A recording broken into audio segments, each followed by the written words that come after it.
In 2023, nearly 250,000 illegal aliens entered the United States every month. Nearly all of these illegals followed the same mass migration trail that starts in Quito, Ecuador, and ends at the US southern border. So, we decided to follow the trail ourselves.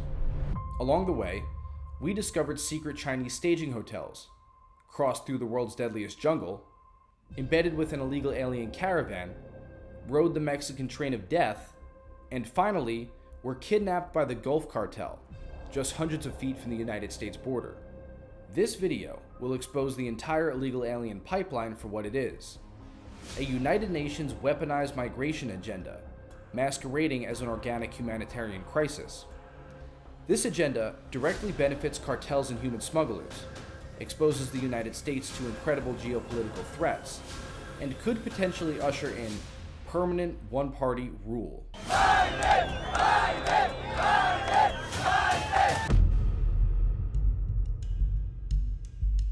The first stop along the route is Ecuador.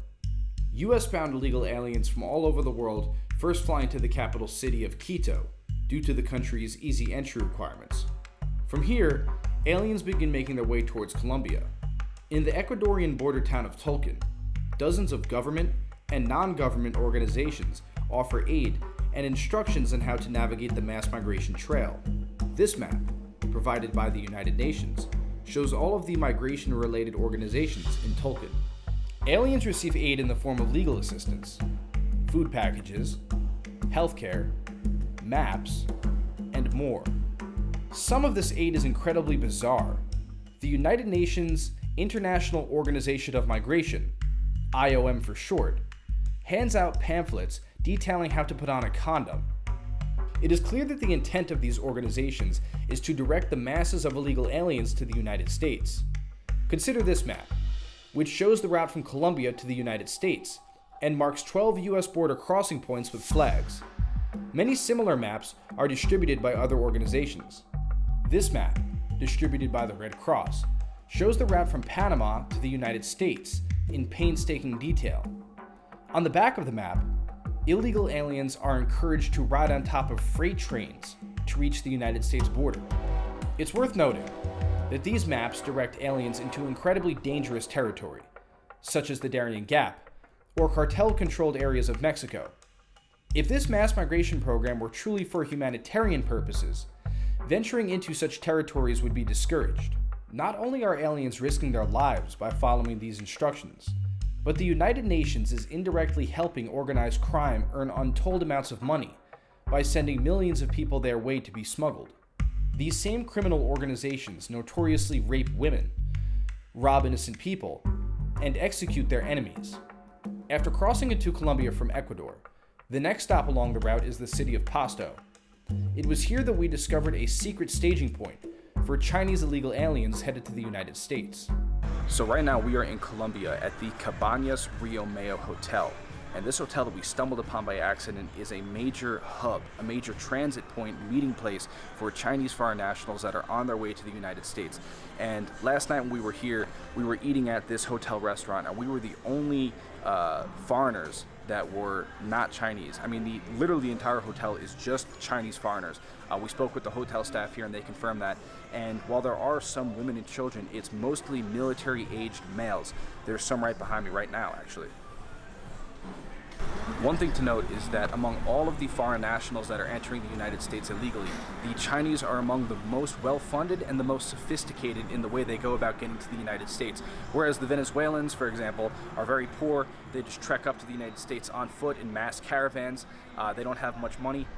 The Chinese are very well funded. They're the ones that are taking planes. We're right across the street from an airport right now, and they also have established networks. And this hotel that we're at is proof of that. It's all Chinese, and for some reason they all know to come here. It's because they are in direct communication. People that are further up the trail or that have made it to the United States are telling people that are on their way, hey, this is a hotel that's safe for you. We also found, we were staying at this hotel, they're expecting Chinese. You can see a lot of the writings, a lot of the signs in this hotel are written in Chinese. Again, this is further proof that it's not by accident. It's not just some sort of one-off occasion that there's all of these Chinese nationals here at this point. This is a known hub, a known meeting place for Chinese that are in transit on their way to the United States. We spoke with a Chinese national who's staying here right now, who's going to be trekking through the Darien Gap and going up to the United States. His destination is either New York or Los Angeles, and he told us that there are definitively Chinese spies in the United States. Are the Chinese police in the United States?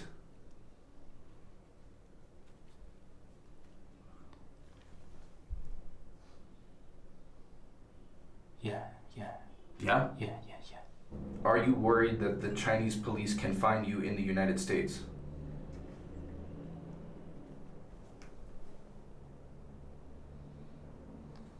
Yeah. Yeah? I'm afraid. 便衣警察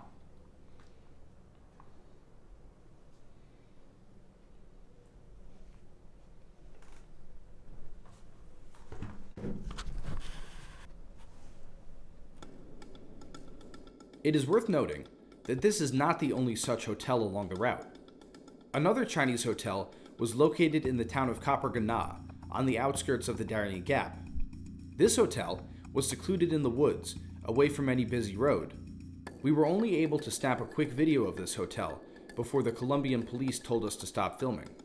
Our last stop in Colombia was the coastal town of Nicoclí. This is one of the last stops for illegal aliens before they enter the Darien Gap. Alright guys, so right now I am in Nicoclí, Colombia. This is a critical staging point where illegals from all over the world converge at. They stop in Nicoclí, they buy various types of equipment here, they buy camping gear, boots, knives, everything else. And there are so many illegal aliens converging on this town daily that a large portion of this town's economy has now been centered around selling these illegal aliens gear in order to cross into the jungle and survive. And even right now, there's people walking around with baskets selling gear to these people. Right here. ¿Sí? ¿Qué es? ¿La linterna? ¿A cuánto cuesta la linterna? 25.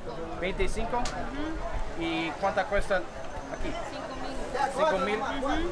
Okay, bueno. ¿Y para el teléfono, sí? 5,000. Okay, bueno. And you also have various NGOs that are here as well that are just, giving people basically instructions and whatever other information they might need to make the journey successfully. You can see right here.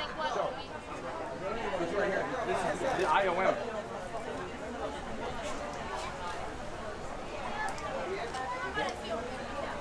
That's Spanish. The OIM is what it says on his vest.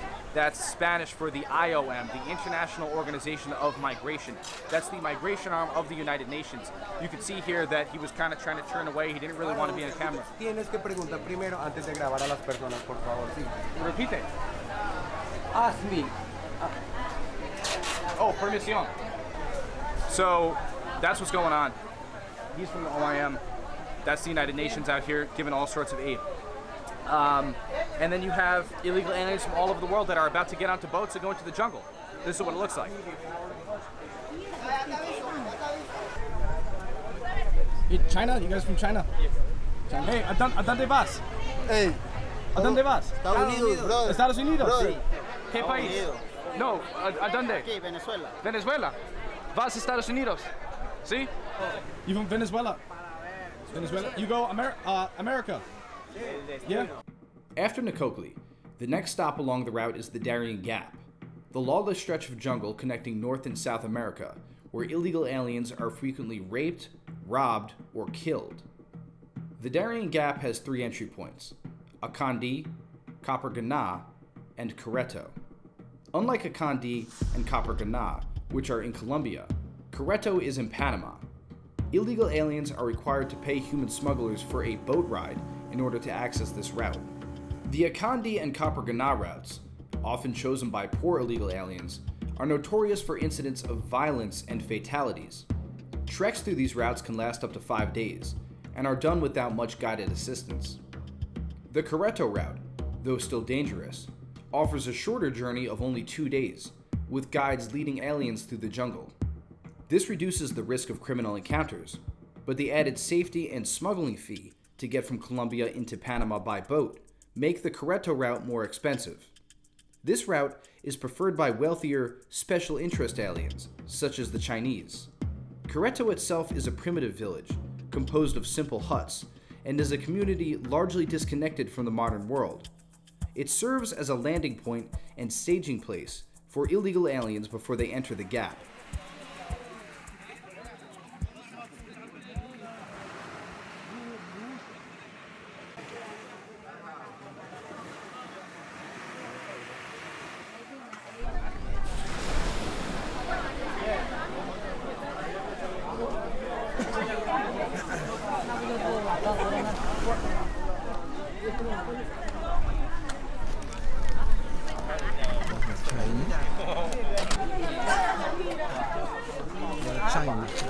My friend, China, welcome a Carreto, Indian. India. Okay, welcome Carreto, Indian. Syria. India. Indian. Saludo, welcome. Bangladesh. Bangladesh. Okay, Bangladesh. India. Indian. Venezuela.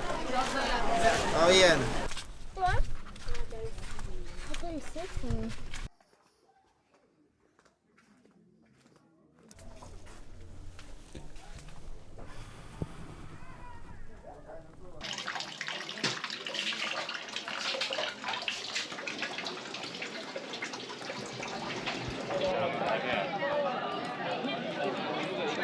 So we're about to depart right now, and we're in our group. There's about 20 to 30 people in each group. This is our group right here. Those are the other groups. And we've just been given a ticket. This is a ticket here. We're about to enter the jungle.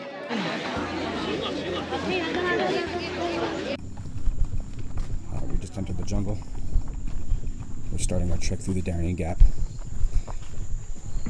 Here we go.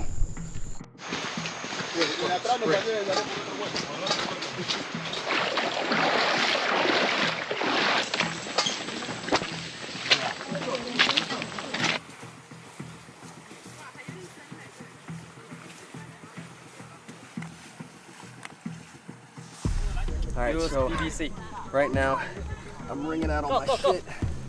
There are a bunch of streams along the Darien Gap, and they're pretty unavoidable. And the reason you gotta do this is because if you keep your shit wet and you keep walking around in it, you can get trench foot and die.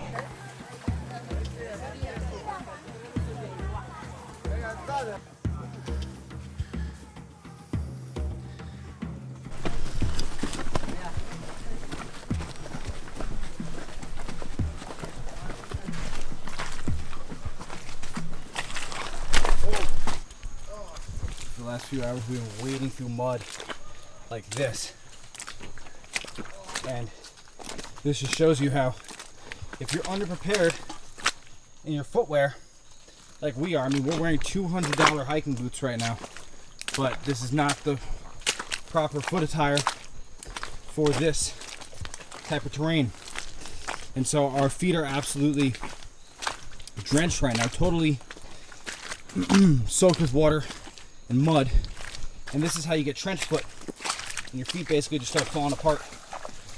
And anyway, it just goes to show, people come into this jungle, they don't realize what they're getting themselves into, and then before you know it, you know, they're 2 days in, 3 days in, 4 days in, their feet start falling apart, they can't make it out, and nobody's going to save them, and they die in their tent.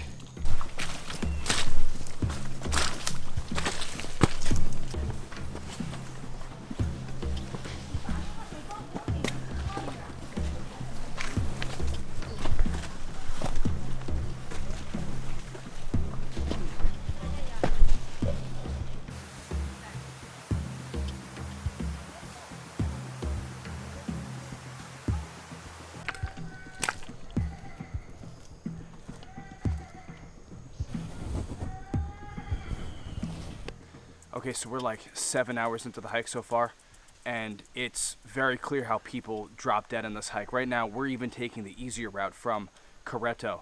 If you're taking one of the harder routes from Akandi or Coppergana, which is like 4 or 5 days to get through the jungle, it's so crystal clear how people are just dropping dead left and right. There's mud, there's people backed up. If you get a waterborne illness, if you hurt yourself somehow, there's actually zero way that you're going to get out of this jungle unless you can somehow pull yourself out, which is just not going to happen.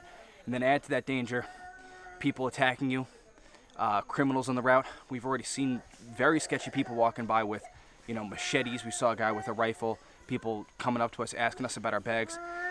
Extremely dangerous. Children walking by crying, like right here. This is the Trail of Tears. And so, again, we're only 7 hours in, people are still fresh. Imagine if you're 17 hours in or 27 hours in, people just start dropping. So that's it, we're gonna keep going. We got a few hours left in the day, and then we're gonna call it.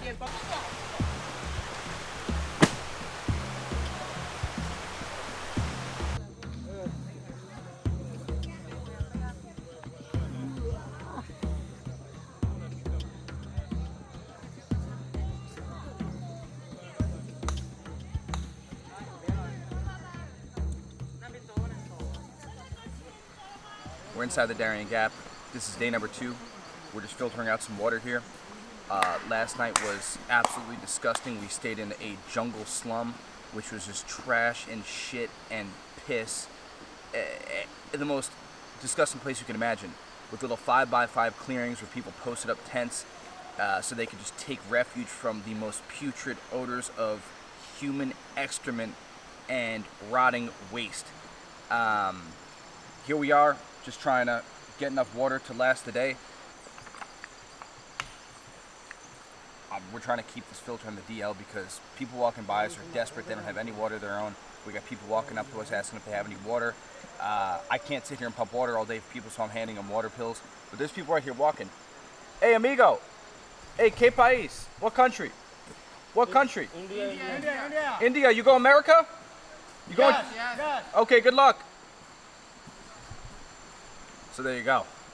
We're in the Darien Gap, day number 2. Just trying to stay alive.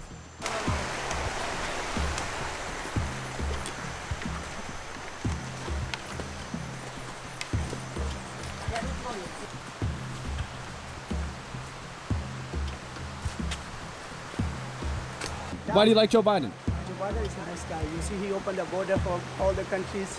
Yeah. That's so they like you like him because he opened the border. Because you see, there is a poor country around America, so they're just coming to visit and for their job. Okay.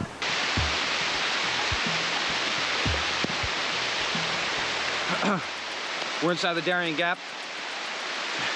It's day 2. We're about 6 or 7 hours in on the day. Right now it's pouring rain. We've been filming, and the guides here, the Embera Indian guides, do not like that I have my camera out. We're getting some really unfriendly looks from them. We just started getting them now. They've been a little bit suspicious of us all day, but now they saw me take out my camera, and I don't think they like it very much. So we're just gonna have to hope for the best. They were telling me that, hey, you.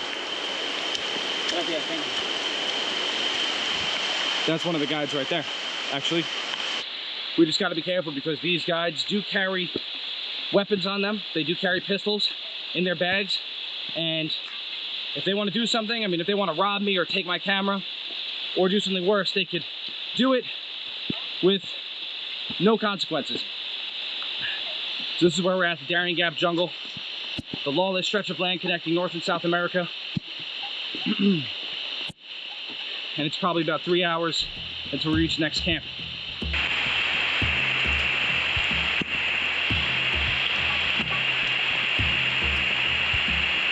After illegal aliens exit the Darien Gap and enter Panama, they are transported out of the jungle by piragua boats and buses and moved into Panamanian refugee camps. Amigos, what country? No. What country? No. Why? What country? No. You from Syria? No. Syria. What country you guys from? Hey, why is it a big secret?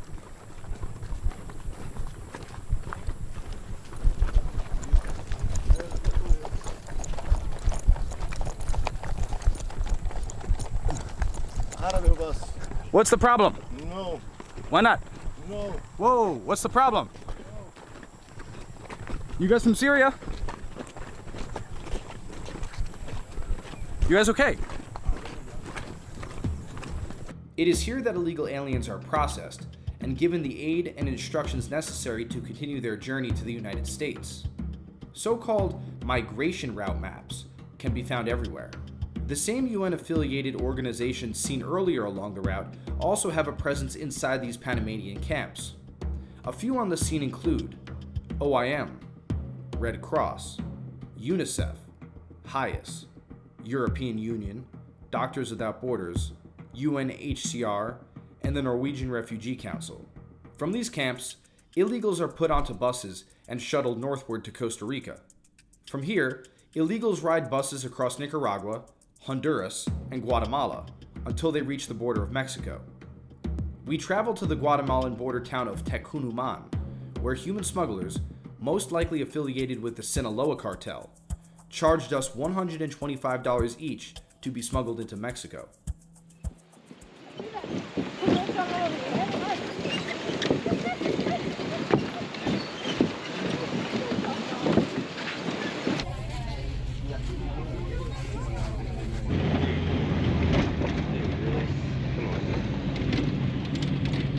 After crossing into Mexico, we embedded with a massive illegal alien caravan and headed towards Mexico City. The caravan was highly organized. Leaders in the front carried a large banner and a crucifix that read, "Contención es mi muerte," containment is my death, a propaganda message implying that not allowing open borders will result in their deaths. The group responsible for organizing this caravan, and many others like it, is Pueblos Sin Fronteras, People Without Borders. The group has released anti-American statements, such as one on November 26, 2018, which said that the United States systematically deprives asylum seekers of their liberty, separates families, and often deports people to their death. Ironically, one of the leaders of Pueblos Sin Fronteras is Ireneo Mujica, a United States citizen. The group has also received the support of radical left extremists, who have helped fundraise for the organization. So this morning we left Palomares, Mexico, and we're walking towards San Martin with a massive caravan behind us.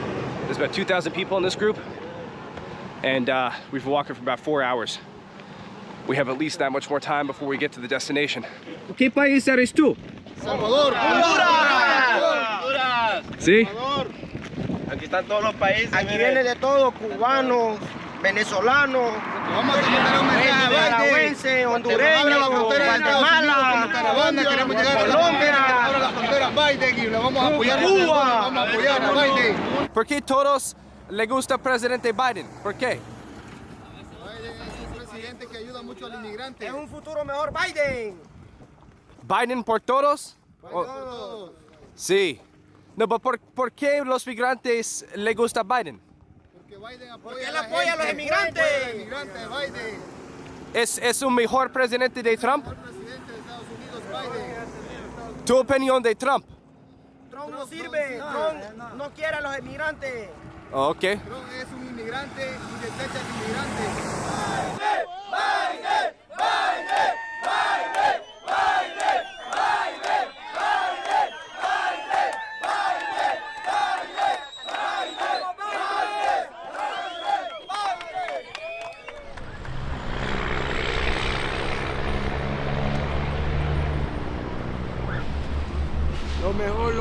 Lo mejor que hay aquí en Ciudad de México. En tu opinión, ¿presidente Biden ayuda a migrantes mucho o no? Claro que sí, ayuda. A migrantes ha ayudado. ¿Sí? Ha ayudado demasiado a migrantes, ha ayudado. En tu opinión de Biden, ¿es bueno o no bueno? Los migrantes de Venezuela y otros países, ¿te gusta el presidente Biden o no? Sí, Biden, claro. Vuelve a ganar las elecciones otra vez de nuevo. Sí. Sí, porque hay más gente todavía. Ok, en tu opinión de presidente Trump. No. ¿No? No quiere a los migrantes, no nos quiere. No te gusta Trump. No quiere a los migrantes. No. Ok. Y la elección en 2024 es posible Biden y Trump, ¿sí? Van a ser como contrincantes son ellos, pero Biden va para adelante otra vez. Tiene que ganarla porque ha ayudado mucho y Dios tiene que bendecirlo. Ajá. So todos migrantes, ¿cómo se dice? ¿Cómo todos migrantes apoyen presidente Biden en la elección? Sí. After Mexico City, we travel to Irapuato. It is here that the NGO Amigos del Tren distributes train route maps and aids illegal aliens in riding the train of death, also known as the Beast Train. At around 1 a.m., conductors intentionally stop the train about 1 mile from the NGO, and cartel members assist in the boarding process. Okay, so we're sitting right now at the side of the train tracks. A couple more hours, we're going on the train, and I am coming down with something nasty. I've been feeling pretty sick for the last 24, 48 hours ish, and now it's just starting to hit me like a ton of bricks, but we're gonna push through. All around us, we have illegal aliens who are gonna get on the train with us. Hey, ¿qué país, amigo? Guatemala. Guatemala. See? Guatemala. Guatemala. Colombia. Colombia. See, there's more people showing up here. ¿Dónde son ustedes? Venezuela. Anyway, that's the situation out here, so another hour or two, we're on the train, and we're going north. About to get on. Hey, All these people. go.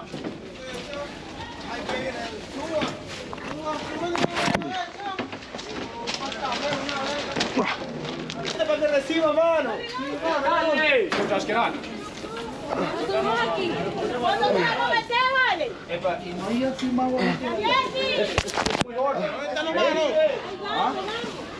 Go. Quick. Por allá, apure. Where you going? Shit. Yo creo que mejor busca Where you doing? He said you gotta go that way. Dale, amor, uno más atrás. Sí, súbete por aquí, Josh, whatever you do, just watch your feet, don't fall. Apure. La bolsa que se cayó, apure. Pero vamos uno más para atrás. Sí, uno más por aquí. Cuida de la familia, hermano.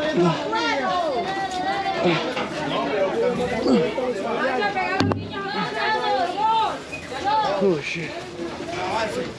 Oh fuck.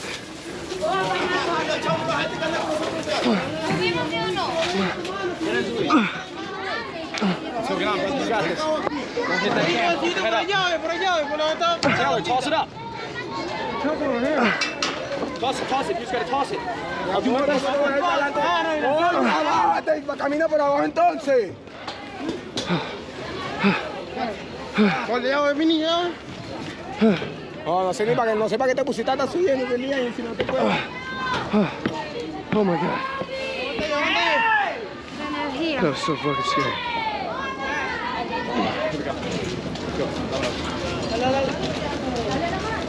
Mírame tu maleta. Easy.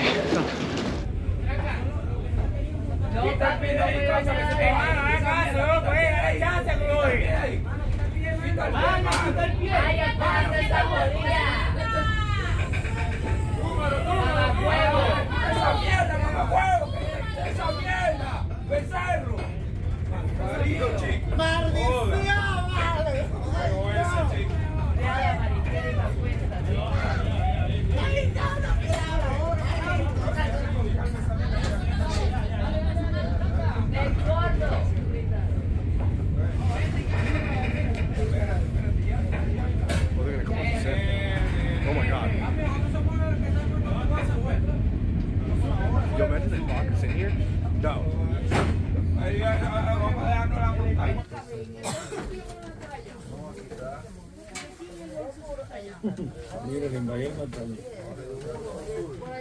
Y los gringos. Culpa a los gringos. Los gringos por... Diga, Wiki. Saluden.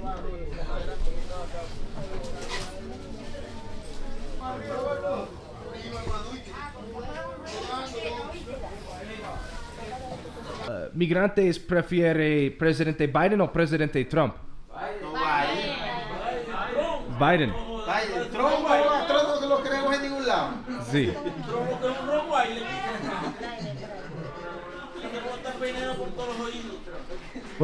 Personas no le gusta el presidente Trump. No. ¿Ah? Biden. Sí. ¿Por qué Biden y no Trump? Porque Trump es malo. Trump no quiere mirar. Okay, so right now we're standing outside the train of death.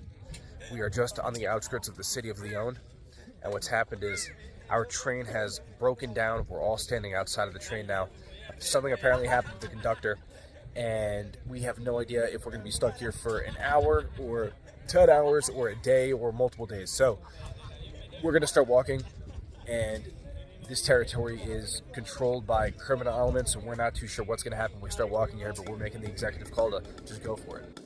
After we made it to the city of Lyon, we took a bus to the border town of Matamoros, and then took a taxi to Playa Baghdad. It was here that we began the final part of our journey, crossing into the United States.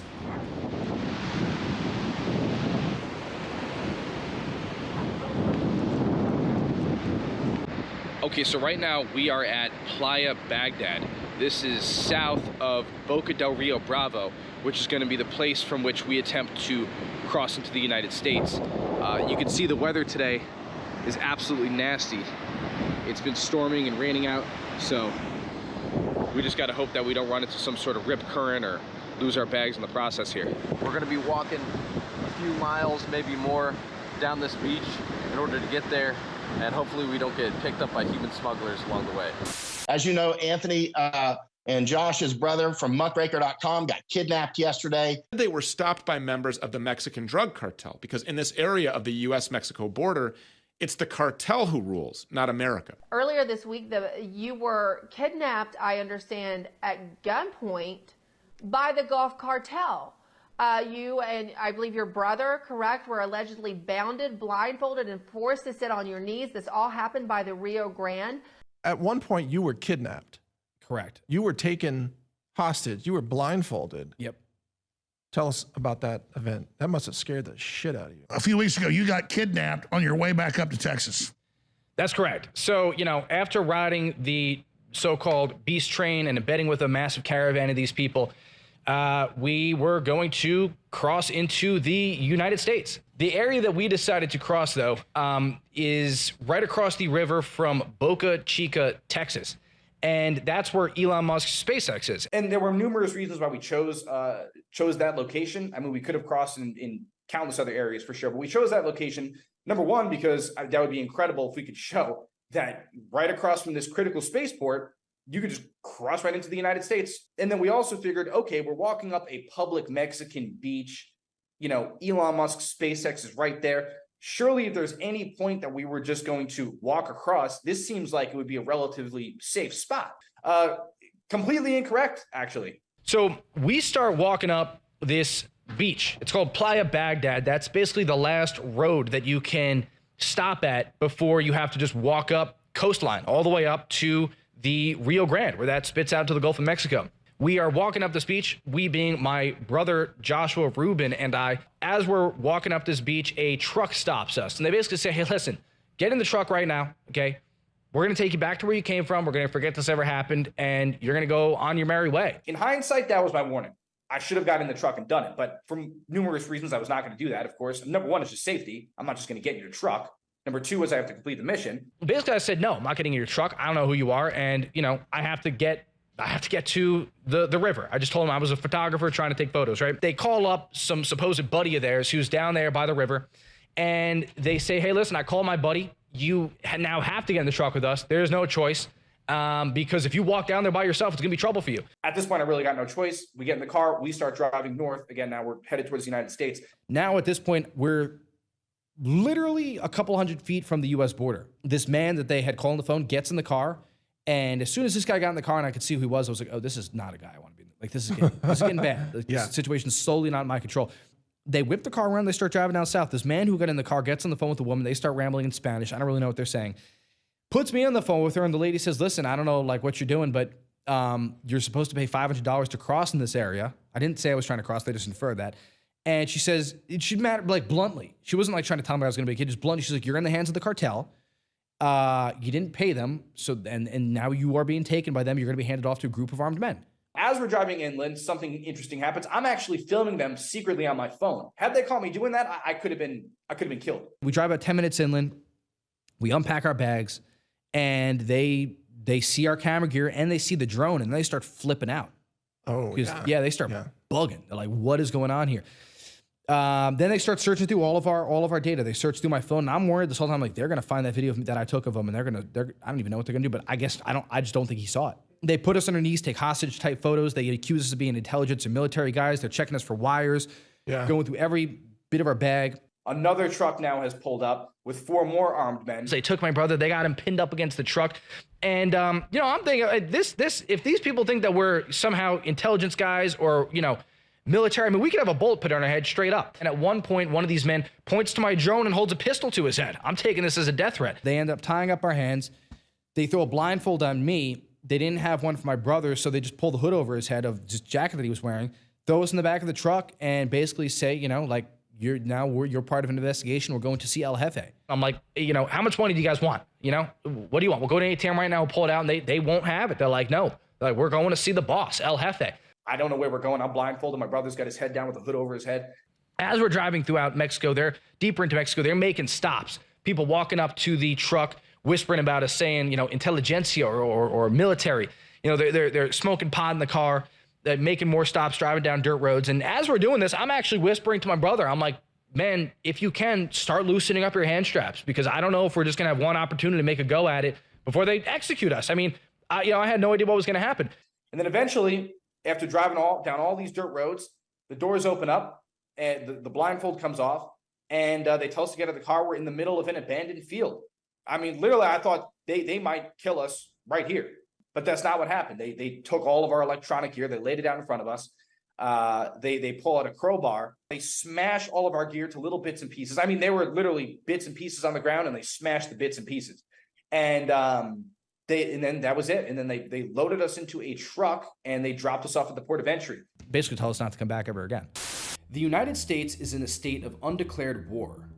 The United Nations and associated organizations are actively working to dissolve the American Republic through an industrial-scale weaponized migration program. Narco-terrorist cartel organizations control the entire U.S. southern border, and every day, thousands of unknown military-aged men from around the world infiltrate America. At this point, there are undoubtedly terrorists, saboteurs, spies, and other nefarious actors embedded in America, with many more on the way.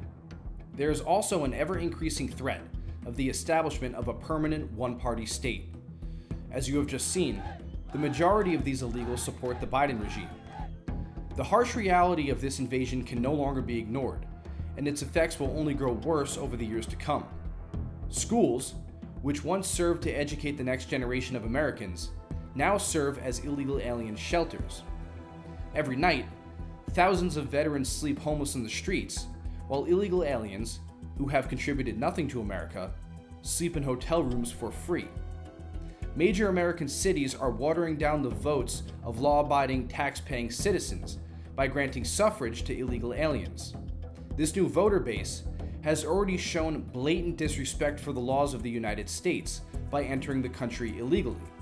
In some states, illegals will begin policing American citizens, and some members of Congress have openly suggested the idea of having illegals serve in the military in exchange for citizenship. This is replacement migration. The United Nations wrote a white paper about this phenomenon in 2000, titled Replacement Migration: Is it a solution to declining and aging populations? The paper proposes mass migration as a means to offset aging populations in Europe, the United States, Russia, Japan, and Korea. The white paper offers 5 possible scenarios for the United States. Shockingly, Scenario 5 suggests it would be necessary to have 593 million immigrants from 1995 to 2050, an average of 10.8 million per year. By 2050, out of a United States total population of 1.1 billion, 775 million, or 73%, would be post-1995 immigrants or their descendants. The American Republic is on the verge of extinction. If you are an American, the onus is on you to stand up, speak out, and fight back against this agenda. Thank you for watching. If you'd like to support our operation, you can make a one-time contribution at muckraker.com/donate, or you can pick up some merchandise at shop.muckraker.com. If you don't want to do that, you can support our operation by sharing the information that we publish. And if you don't want to do that, all I ask is that you have the courage to stand up and speak the truth. I quote the great American John Adams when I say, "Always stand on principle, even if you stand alone." Thank you very much.